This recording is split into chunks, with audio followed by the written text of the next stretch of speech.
નમસ્કાર મિત્રો, સ્વાગત છે તમારું ગુજરાત માહિતી યુટ્યુબ ચેનલમાં। આજના તાજા અને મહત્વના આપ સૌને ઉપયોગી 15 મોટા સમાચાર વિશે આ વિડીયોમાં વાત કરીશું, તો છેલ્લે સુધી જોતા રહેજો। આજના સૌથી પહેલા સમાચાર વિશે વાત કરીએ તો ટેકાના ભાવે ખેડૂતો પાસેથી તુવેર, ચણા અને રાયડો ખરીદવા માટે સરકાર દ્વારા જાહેરાત કરવામાં આવી છે, જેને લઈને હાલમાં નોંધણી પણ શરૂ થઈ ગઈ છે।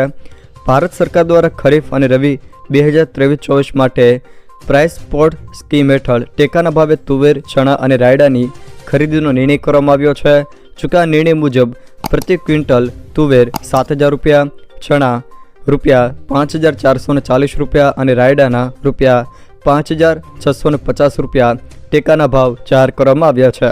જોકે આ પ્રાઇઝ સ્પોટ સ્કીમ હેઠળ ટેકાના ભાવ તુવેર, ચણા અને રાયડાના વેચાણ માટે તારીખ 5 ફેબ્રુઆરીથી જ ઓનલાઈન નોંધણી શરૂ થઈ ગઈ છે, જે આગામી તારીખ 29/2/2024 સુધી ખેડૂતો ટેકાના ભાવે તુવેર, ચણા અને રાયડો વેચવા નોંધણી કરાવી શકે છે। જોકે ગ્રામ્ય કક્ષાએ ઈ-ગ્રામ કેન્દ્રો ખાતે વીસી મારફતે નોંધણી નાફેડના ઈ સમૃદ્ધિ પોર્ટલ ઉપર ખેડૂતો કરાવી શકે છે। જોકે વિવિધ જિલ્લાના ખેડૂતો વધુમાં વધુ ટેકાના ભાવે ખરીદી અંગેનું રજિસ્ટ્રેશન કરે અને મહત્તમ ટેકાના ભાવે ખરીદીનો લાભ લેવા ખેતીવાડી અધિકારી શ્રી દ્વારા અનુરોધ પણ કરવામાં આવ્યો છે। જેમાં મણની વાત કરીએ તો ટેકાના ભાવે એક મણના તુવેરના 1,400 રૂપિયા, જ્યારે ચણાના એક મણના 1,088 રૂપિયા અને રાયડાના એક મણના 1,128 રૂપિયા પ્રતિ મણ સરકાર દ્વારા ટેકાના ભાવે ખેડૂતોને ચૂકવવામાં આવશે। ત્યારબાદના મહત્વના સમાચાર વિશે વાત કરીએ તો ફરી ભૂકંપનો આંચકો નોંધાયો છે।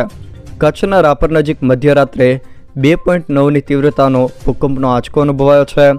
કચ્છ જિલ્લામાં ગત ગુરુવાર તારીખ 1ના ખાવડા નજીક 4ની તીવ્રતાનો ભૂકંપનો આંચકો આવ્યા બાદ બુધવારની રાત્રિના રાપર નજીક 2.9ની તીવ્રતાના આંચકાથી આ વિસ્તાર ધ્રુજી ઉઠ્યો હતો।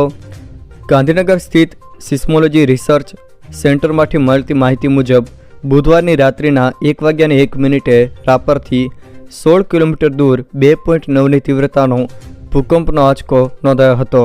ત્યારબાદના મહત્વના સમાચાર વિશે વાત કરીએ તો ગુજરાતની તમામ દૂધ સહકારી મંડળીના સભાસદોને રૂપે કિસાન ક્રેડિટ કાર્ડ આપવામાં આવશે। પંચમહાલ અને બનાસકાંઠા જિલ્લામાં પાયલોટ પ્રોજેક્ટ અંતર્ગત 1,723 માઇક્રો એટીએમ અપાયા બાદ હવે સરકાર ગુજરાતના તમામ જિલ્લાઓમાં બેંક મિત્ર સહકારી મંડળીઓને માઇક્રો એટીએમ આપશે। તેવી જ રીતે પંચમહાલ અને બનાસકાંઠા જિલ્લામાં દૂધ સહકારી મંડળીઓના સભાસદોને 1,23,685 રૂપે ક્રેડિટ કાર્ડની વહેંચણી બાદ રાજ્યના તમામ જિલ્લાઓમાં આ પહેલનો પ્રારંભ કરવામાં આવશે। સાંસદ પરિમલ નથવાણીએ પૂછેલા પ્રશ્નના જવાબમાં સહકારિતા મંત્રી અમિત શાહે રાજ્યસભામાં આ માહિતી આપી હતી। ત્યારબાદના મહત્વના સમાચાર વિશે વાત કરીએ તો અંબાલાલ પટેલની મોટી આગાહી સામે આવી છે। અંબાલાલ પટેલે ગુજરાતમાં કમોસમી વરસાદની આગાહી કરી છે, ત્યારે વેસ્ટર્ન ડિસ્ટર્બન્સના કારણે સૌરાષ્ટ્ર, ઉત્તર ગુજરાત અને કચ્છમાં વાદળો બની શકે છે તેવી આગાહી છે। ફેબ્રુઆરી મહિનામાં કમોસમી માવઠું નડશે। ફેબ્રુઆરીમાં જ ઠંડીનો એક રાઉન્ડ પણ આવશે। તારીખ 7થી 12 ફેબ્રુઆરી સુધી શિયાળા જેવો માહોલ જોવા મળી શકે છે। જોકે હવામાન વિભાગ મુજબ આવનારા 5 દિવસ વાતાવરણમાં મોટો ફેરફાર નહીં થાય। જોકે ગુજરાતમાં પણ ઠંડી વધવાની શક્યતાઓ હવામાન વિભાગ દ્વારા દર્શાવવામાં આવે છે। આ સાથે જ હવામાન નિષ્ણાત અંબાલાલ પટેલે પણ ઠંડીના રાઉન્ડ અંગે જણાવ્યું છે। તારીખ 10થી 12 ફેબ્રુઆરીએ વેસ્ટર્ન ડિસ્ટર્બન્સ આવી શકે છે, જ્યારે 19થી 22 ફેબ્રુઆરીએ મજબૂત વેસ્ટર્ન ડિસ્ટર્બન્સ આવી શકે। 2 દિવસ બાદ તાપમાન 1થી 2 ડિગ્રી ઘટવાની શક્યતા છે। જોકે કેટલાક વિસ્તારોમાં આજથી જ વાદળછાયું વાતાવરણ પણ જોવા મળશે। ત્યારબાદના મહત્વના સમાચાર વિશે વાત કરીએ તો ગુજરાત માટે શરમજનક, રાજ્યનું ભાવિ કુપોષણનો શિકાર બન્યું છે। કુપોષિત ગુજરાત જોવા મળી રહ્યું છે। 5.70 લાખ બાળકો કુપોષણનો હાલ શિકાર છે। કુપોષિત બાળકોની સંખ્યામાં 4 ગણો વધારો નોંધાયો છે। વર્ષ 2022માં કુપોષિત બાળકોની સંખ્યા 1,25,907 હતી, તે વર્ષ 2023માં વધીને 5,70,305 થઈ ગઈ છે। ગુજરાત વિધાનસભામાં 7મી ફેબ્રુઆરીએ રાજ્યના કુપોષિત બાળકોના આંકડા વિશે સવાલ કરાયો હતો। તેના જવાબમાં મહિલા અને બાળ કલ્યાણ વિકાસ મંત્રી ભાનુબેન બાબરિયાએ લેખિત જવાબ રજૂ કરીને ચોંકાવનારા આંકડા રજૂ કર્યા હતા। જોકે આ આંકડા પ્રમાણે રાજ્યના 33 જિલ્લા પૈકી 29 જિલ્લાના 5,28,000 અને 653 બાળકો કુપોષિત છે. તેમાં પણ અતિ ઓછું વજન ધરાવતા બાળકો 1,18,104 છે. નોંધનીય છે કે સૌથી વધુ 51,321 કુપોષિત બાળકો દાહોદમાં છે. જોકે ગુજરાતમાં કુપોષણની સ્થિતિ જિલ્લા પ્રમાણે કુપોષિત બાળકોના આંકડા પણ અહીંયા આપેલા છે, જે તમે જોઈ શકો છો. ત્યારબાદના મહત્વના સમાચાર વિશે વાત કરીએ તો એનપીએસમાંથી પૈસાને લઈને નવો નિયમ આવ્યો છે. એનપીએસમાંથી પૈસા ઉપાડવાનો નવો નિયમ આવ્યો છે. PFRDA દ્વારા 12 જાન્યુઆરી 2024ના રોજ જારી કરવામાં આવ્યો હતો અને તે 1 ફેબ્રુઆરી 2024થી જ અમલમાં આવ્યો છે, જેમાં તમે કુલ નાણાંના 25% ઉપાડી શકો છો.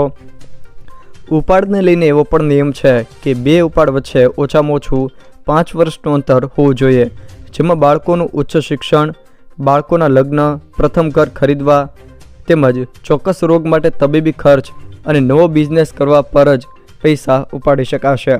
ત્યારબાદના મહત્વના સમાચાર વિશે વાત કરીએ તો પોલીસ ભરતીને લઈને નવા નિયમો જાહેર કરવામાં આવ્યા છે.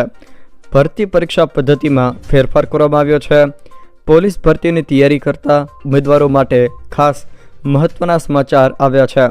સરકારે ભરતીના નિયમોમાં ફેરફાર કર્યો છે, જેમાં દોડના ગુણ હવેથી ગણવામાં આવશે નહીં. શારીરિક કસોટીમાં પાસ થયેલ ઉમેદવાર જ પરીક્ષાનો ટેસ્ટ આપી શકશે. નવા નિયમ મુજબ હવેથી 200 માર્કનો MCQ ટેસ્ટ આપવાનો રહેશે, જેમાં A અને B વિભાગો હશે. જોકે આ બંને વિભાગ પાસ થવા માટે 40 ગુણ ફરજિયાત લાવવાના રહેશે. લોકરક્ષકના વિવિધ સંવર્ગોની સંયુક્ત સીધી ભરતીની પરીક્ષા પદ્ધતિમાં ફેરફાર કરવામાં આવ્યો છે. લોકરક્ષકની ભરતી અંતર્ગત લેવાતી શારીરિક કસોટીમાં હવે દોડ ફક્ત નિયત સમયમાં જ પાસ કરવાની રહેશે, જોકે તેના કોઈ ગુણ આપવાના રહેશે નહીં. શારીરિક કસોટીમાં ઉત્તીર્ણ થયેલા તમામ ઉમેદવારો ઓબ્જેક્ટિવ MCQ ટેસ્ટમાં ભાગ લઈ શકશે. જોકે 100 ગુણની MCQ ટેસ્ટને બદલે હવે 200 ગુણનું ઓબ્જેક્ટિવ MCQ ટેસ્ટનું પેપર લેવાશે. પાસ થવા માટે ઓછામાં ઓછા 40% ગુણ ફરજિયાત કરાયા છે, જ્યારે રાષ્ટ્રીય રક્ષા યુનિવર્સિટી અથવા તો નેશનલ ફોરેન્સિક સાયન્સ યુનિવર્સિટીમાંથી કરેલા કોર્સ માટે વધારાના ગુણ પણ આપવામાં આવશે. જોકે નવો સિલેબસ અને શારીરિક કસોટીના નિયમો અહીંયા આપેલા છે, જે તમે જોઈ શકો છો. તે સિવાય જો મિત્રો વાત કરવામાં આવે તો શારીરિક કસોટી માટે હાઇટ અને ચેસ્ટને લઈને પણ મહત્ત્વના નિયમો જાહેર કરવામાં આવ્યા છે. જોકે શારીરિક કસોટી હવે ફક્ત ક્વોલિફાઈંગ જ રહેશે. તે સિવાય જો મિત્રો વાત કરવામાં આવે તો પહેલાં શારીરિક કસોટી રહેશે, ત્યારબાદ જ લેખિત MCQ પરીક્ષા રહેશે. આમ પોલીસ ભરતીને લઈને નવા નિયમો જાહેર કરવામાં આવ્યા છે. ત્યારબાદ મહત્વના સમાચાર વિશે વાત કરીએ તો ગુજરાત સરકાર દ્વારા નમો લક્ષ્મી યોજનાની જાહેરાત કરવામાં આવી છે. ગુજરાતના બજેટમાં નવી યોજનાની જાહેરાત કરવામાં આવી છે, જેમાં કિશોરીઓના પોષણ, આરોગ્ય અને શિક્ષણને પ્રોત્સાહન આપવા માટે નમો લક્ષ્મી યોજના માટે કુલ 1250 કરોડ રૂપિયાની જોગવાઈ કરવામાં આવી છે. ધોરણ 9 અને ધોરણ 10 માટે વાર્ષિક ₹10,000ની સહાય, ધોરણ 11 અને 12 માટે વાર્ષિક 15,000 રૂપિયાની સહાય, જ્યારે ધોરણ 12 સુધીનો અભ્યાસ પૂર્ણ કર્યાથી કુલ 50,000 રૂપિયાની સહાય આપવામાં આવશે. વાર્ષિક ₹6 લાખ કે તેથી ઓછી આવક ધરાવતા પરિવારની દીકરીઓને આ યોજનાનો સહાયનો લાભ મળશે. સરકારી, અનુદાનિત અને ખાનગી માધ્યમિક તથા ઉચ્ચતર માધ્યમિક શાળાઓમાં અભ્યાસ કરતી અંદાજે 10 લાખ વિદ્યાર્થીનીઓને તેનો લાભ આપવામાં આવશે. ત્યારબાદના મહત્વના સમાચાર વિશે વાત કરીએ તો ફાસ્ટેગને લઈને સરકારે મર્યાદા વધારી છે. ફાસ્ટેગનું KYC પૂર્ણ કરવા માટે તમને વધુ 1 મહિનાનો સમય આપવામાં આવ્યો છે. તમને જણાવી દઈએ કે KYC કરાવવાની છેલ્લી તારીખ 31 જાન્યુઆરી 2024 હતી. હવે તમે 29 ફેબ્રુઆરી સુધી ફાસ્ટેગનું KYC કરાવી શકો છો. ફાસ્ટેગનું ઓનલાઈન KYC કરાવવા તેની ઓફિશિયલ વેબસાઇટ fastag.ihmcl.com પર લોગિન કરીને તમે માય પ્રોફાઇલ પર જઈને KYC અપડેટ પ્રક્રિયા પૂર્ણ કરવાની રહેશે. આ સિવાય ટોલ ફ્રી નંબર 1033 પર કોલ કરીને પણ માહિતી મેળવી શકો છો. જો મિત્રો આ વિડીયો તમને પસંદ આવ્યો હોય તો વિડીયોને લાઇક કરો, તમારા મિત્રો સાથે શેર કરો અને જો તમે અમારી ચેનલમાં નવા હો તો ચેનલને સબસ્ક્રાઈબ જરૂર કરજો, જેથી મારા આવનારા તમામ વિડીયોની માહિતી તમારા સુધી પહોંચી શકે.